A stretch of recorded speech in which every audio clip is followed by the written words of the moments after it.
ఎవరైనా కానీ గట్టిగా మాట్లాడితే, ఎవరైనా కానీ ప్రభుత్వం ఇచ్చిన హామీల ప్రకారంగా ఏమి అమలు కావట్లేదని చెప్పి పెద్దగా మాట్లాడితే, ఏమైనా తప్పుడు జరుగుతుందని చెప్పేసి కూడా మాట్లాడుతూ ఉంటే కొంచెం వాయిస్ ఇచ్చినా కానీ వాళ్ళ మీద ఇమీడియట్గా కేసులు వేయడం జరుగుతూ ఉంది. ఇవన్నీ కాకుండా ఇక్కడికి రాండి అక్కడికి రాండి అని చెప్పి హెరాస్మెంట్ చేయడం మంచిది కాదని చెప్పేసి ప్రభుత్వం తెలియపరుస్తున్నాం.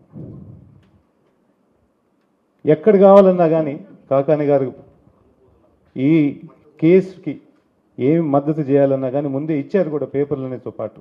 అప్పుడు జరిగిన రిపోర్ట్లు కానీ ఇవన్నీ కూడా ఇవ్వడం జరిగింది. గొప్పగా ప్రకటిస్తున్నారు కదా ఈ రెడ్ బుక్ రాజ్యం అని చెప్పేసి. ఈ రెడ్ బుక్ రాజ్యంలో ఇది ఒక భాగంగా మనం అనుకోవచ్చు.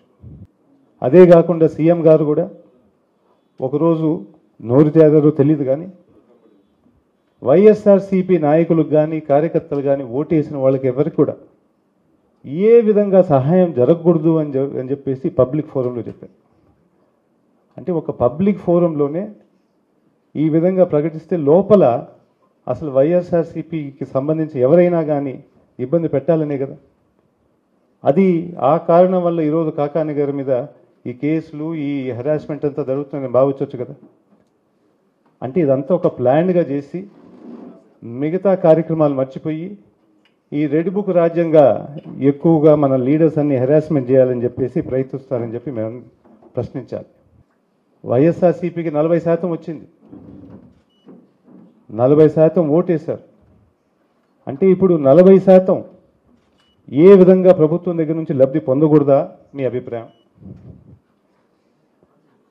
ఏ వెల్ఫేర్ స్కీమ్ కూడా వీళ్ళకి రాకూడదా? ఏ విధంగా గవర్నమెంట్ సపోర్ట్ రాకూడదా?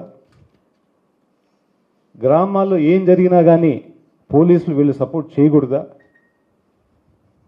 ఇదే ఇప్పుడు నడిచే రాజ్యం అని చెప్పి మేమందరం ఈరోజు ప్రశ్నిస్తున్నాం. ఇంత పెద్ద లీడర్ని మాజీ మంత్రి గారు, జిల్లా అధ్యక్షుడు ఇంత ఇబ్బంది పెట్టాల్సిన అవసరం ఏమొచ్చింది? ఎందుకంటే మీ గురించి మాట్లాడుతున్నాడు కాబట్టి, ప్రతిరోజు ప్రెస్లో కనపడుతూ మిమ్మల్ని ప్రశ్నిస్తున్నారు కాబట్టి, మీరు చేసే లోపాలు బయట పెడుతున్నాడు కాబట్టి. నిన్న ముఖ్యమంత్రి గారు ఆర్టిఫిషియల్ ఇంటెలిజెన్స్ వాడి రెవెన్యూ లాస్ తగ్గించాలని చెప్పి ప్రకటన చేశారు. నిజంగా ఉంటే మన నెల్లూరులో ఈ 10 నెలల్లో రెవెన్యూ లాస్ 1000 కోట్ల కన్నా ఎక్కువ జరిగింది. ఇసుక కానీ మట్టి కానీ సిలికా కానీ అవన్నీ ఒకసారి గమనిస్తే మీరేమనుకుంటున్నారో ఆ ఏఐ ఆర్టిఫిషియల్ ఇంటెలిజెన్స్ అనేది ఇక్కడ పెడితే ఈ 10 నెలల్లో ఎంత దోపిడీ జరిగింది అనేది మీది బయటపడుతుంది.